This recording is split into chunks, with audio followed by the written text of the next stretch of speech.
President Barack Obama has been setting out the case for America to take unilateral military action against Syria after a vote by Britain's Parliament last night not to take part. Well, lawmakers on Capitol Hill are, of course, themselves sceptical. The US administration has been showing members of Congress intelligence that it says does link the Syrian government to the use of chemical weapons.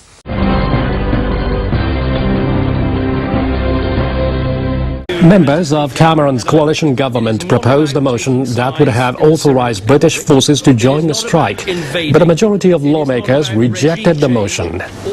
It is clear to me that the British Parliament, reflecting the views of the British people, does not want to see British military action. I get that, and the government will act accordingly.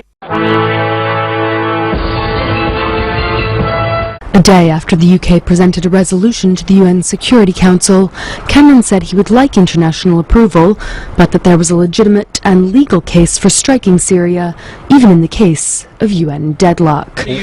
Opposition leaders urged caution, though, saying they were not necessarily opposed to military action, but wanted to see compelling proof. We must let the UN weapons inspectors do their work and let them report to the Security Council. Evidence should precede decision, not decision precede evidence. Looming over the debate, the spectre of the 2003 invasion of Iraq, which drew the UK, alongside its American allies, into a protracted and deeply unpopular war.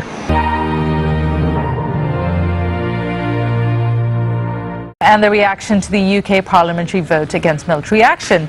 As we said, US Defense Secretary Chuck Hagel got the news of the vote during a visit to the Philippines.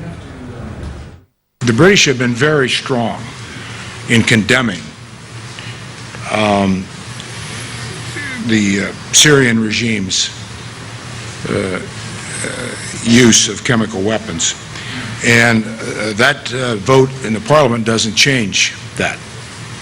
And that's a very significant position for any nation to take publicly. We'll continue to work with Britain and consult with Britain as we are with all our allies.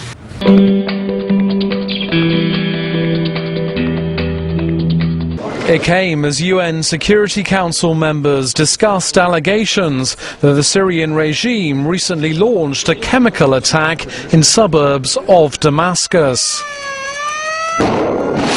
The UK had seemed poised to join Washington in possible military strikes in response to the alleged incident. America says it will continue to consult with the British government in the wake of Thursday's vote.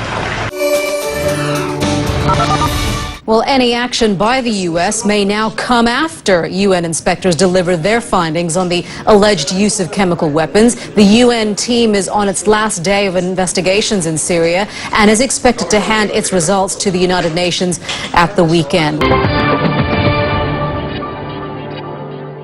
The apparent crumbling of support from America's closest ally raises the prospect that a US president at pains to build an international coalition could be forced to go it alone, with even some kind of unilateral strike.